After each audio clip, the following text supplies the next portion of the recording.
Ndị Igbo ekene m unu. Asị m ka nke echukwelu ya zelu. Anyị si ndụ mmiri ndụ azụ. Mmiri atara m azụ anwụra. Asa dịrị mma na eke, dịrị mma na orie, fọzara mma na afọ, fọzara mma na nkwọ, ụzọ ahịa anọ nke ndị Igbo ji biri. Asị na ya dịrị n'Igbo na mma o. Ise, ise, ise. Dịka o si dị ka agbapụ na ya ọsọ igosi na ya bụ ife anyị ji maka ya wee bịa. Na tupu anyị aga n'igosi na ya bụ ife, ọ bụla nke a bụ ụbọchị izu gị. Ị na-ejete afọ channel aya n'Igbo akwụkwọ ka baro ka like and subscribe o. Tinyekwa kọmentị, share ekwe ya, tụsa ya bụ ozi ka ụmụnne anyị dị n'ebe dị iche iche wee nụ ya bụ ife na-eme n'obodo a. Dịka o si dị, ihe wetara unu tata bụ nnukwu update dị oke mkpa. Mma nchọ ka onye ọbụla misie ya. Mma nchọ ka ị ga ya bụ ife, ị ga-esi ya bụ ife wetara unu gbasa maka ya bụ ife na-eme n'obodo anyị nọ n'ime ya. And nwere ndị Igbo na-azọ drop your own comment. Have you not heard that in the year 1970, after the Biafran War, the government of Nigeria mandated all the Igbos to go and deposit all their money in Nigerian bank, that they want to do what is called Naira redesign. And as a matter of fact, all Igbos, no matter who you are, deposited all their cash in Nigerian bank. And at the end, everybody, all of them was given 20 pounds. That's even if you deposited 1 million naira, 2 million naira, 10 million naira, they were giving everybody from beginning to Z was giving what? 20 pounds. They crippled the financial life of a whole nation because of 3 years Biafran war. And somebody somewhere is programming you to believe that there is a God in the sky that have intervention on the financial life and prosperity of men. Whereas government, only government, use one single action to cripple the financial life of our people. And Christianity become one of the tool or the agenda to melt the anger of an Igbo man, so that he doesn't become angry against the government, that who is the enemy of his soul, so that the Igbo man can be angry against the Satan. Christianity is very, very bad. They kept on shifting our attention from our problem, which is the government, making us think that our problem is what? Satan. Teaching us that there is another way to be rich, which is not producing value. Have you not heard that federal government of Nigeria, through signature, closed 5 borders in Igbo land, 5 seaports in Igbo land? Have you not heard about that? Do you know what is seaport? There is supposed to be, an existing seaport in this Anambra which transports goods directly from all countries down to this Anambra state. And that is why this Onisame market is one of the busiest markets in the whole of Africa. They closed that seaport, they closed the seaport in Port Harcourt, they closed the seaport in Aba. Now, the question is, do you know the effect of that closing of that seaport in the Igbo land? Automatically, they closed the entrance and the access of goods and services to the eastern zone. And any place that does not have easier access of goods and services will always have difficulty in accessing those materials because of the high cost of transporting it down. So Igbos automatically become unable to access the goods they need to be able to explore the life and to beautify their home. So all Igbo now packed away from the southeast to Lagos, because only in Lagos can they see a seaport that can transport goods down to them for them to continue their business. So the whole of Biafran land became under lock and key.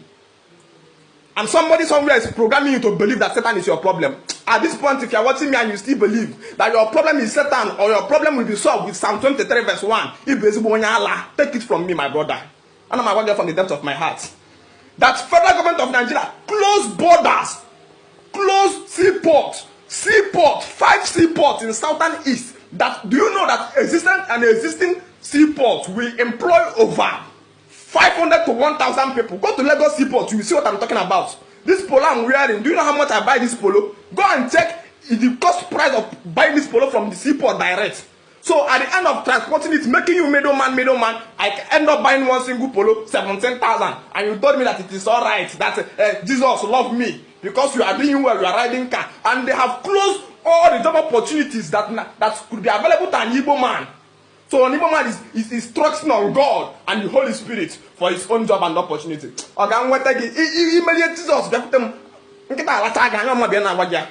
I came from a village. My village have 30 churches. These 30 churches is built by community development money. We have 30 churches. And everybody in these 30 churches is praying for job opportunity. Whereas in this village, I don't have a single factory ever manufacture sanitary pad on my knee.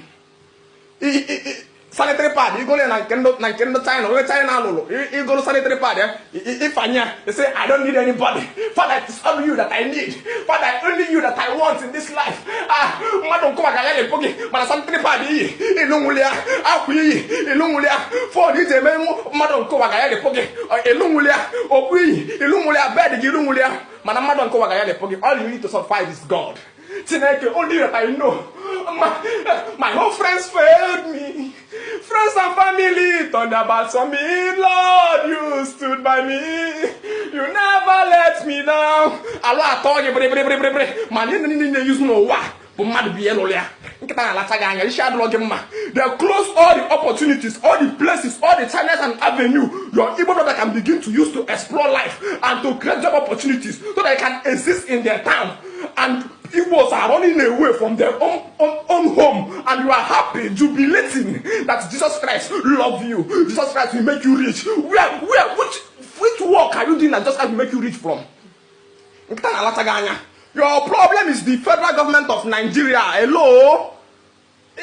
What is something on a fake penalty? Normally, I'm not a village. I'm a village to the port. Now, man, that's like a kitchen mad bottle. Are you whining me? In the village I come from, no single factory. When I want to receive job, where will I work?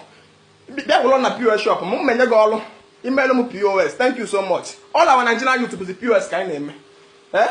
I'm working you only figure finance. Now the church and the government now hand in hand to shift your anger. When man of God or pastor they will phone on speak to the government. Can you walk on the party? No, they won't. And the one government can all goes on. No, I was accident. I'm a accident. I'm a split of 1 week. And I'm going to split of 1 week off. I'm a puta.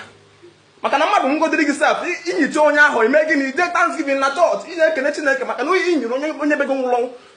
Akwanwozi a we go off maka na asin imi eni kenye Chineke ekene. Okere ngba wish na agbali gi shi imi eni ni nge Chineke ekene. Anu mpam ozu. Ichi ga atọ letikọta ọnụ. Ana eme ka enye elu na akụ na ane. The worst part of it is that it is difficult to free a slave who does not even know that he's under captivity. That only ever God and activities of this earth. Government will God in for American national ambulance for cats. National ambulance for cats. One way national ambulance for olive oil. Olive oil. Receive it. I take it, I claim it. You know, I'm more. When I hear what you say, and I'm asking you to say, Nadalo, what you say? Jesus Christ, what you say? Pope of Italy is sitting on a wheelchair as I'm doing this video now. Pope of Italy cannot walk with his two legs. One miracle walk, Bukasayon, Mbaka, miracle. You cannot make Pope of Italy to walk. Only they make a walk, only name will happen. Only name will happen from anywhere. You they whine me. You they whine me. I'm not that afraid to die. I am really choosing this path of enlightenment. This is where I'm operating from. You know, na Nigeria ke do Jesus e put okpolo they put mo on Jesus. Obla they put mo on Jesus. The kind na na bata. Omu ike ama mfu anyi na apu ala. Kata na put okpolo on Jesus. Oyibo lo tamos of one lane for only ambulance. You want to put okpolo on Jesus. One the highest accident rate every year. Do ha they put okpolo on Jesus. Do ha only 11 years of no accident na cost human being life. Only okpolo zo. Na this woli say. The second na tinye legi woli say thank you so much. Woli say na put okpolo on Jesus. Dalo. Ndị bayi ekenekwe ni munu dịka unu si wepụta oge unu igekwa ya bụ ife nnukwu ozi dị oke mkpa eji maka ya wee bịa n'iru akwụkwọ na Igbo Media bụ ebe anyị si wee na-wetara unu ya bụ nnukwu ozi dị oke mkpa gbasịta maka ihe na-eme n'obodo anyị nọ n'ime ya ana gbasịta maka nwere onwe ndị Igbo na-azọ ana gbasịta maka Maazị Nnamdi Kanu ladies dịka ị nụrụ ihe nwanne anyị nwoke kwuru n'iru akwụkwọ ka efi were ikwu n'ụdị nke gị asị gị kwuo ka efi were ikwu maka na otu aka o jedebe njọ ọ ya adịkwa mma ọgwụ na ọtụ ụmụnne m achọrọ m kwunu tinyere anyị alụ nke ife unu chere n'iru akwụkwọ ikwucha ya bụ ife kapa arụsị ya kwurụta ụmụnne anyị ndị ọzọ ntị darụrụ nne na ụmụnne m bụ mụ na-ege ntị anyị na-ekene ndị nnekunu si na-esoyere anyị esiri ngwa nke mesịa n'ụmụ Igbo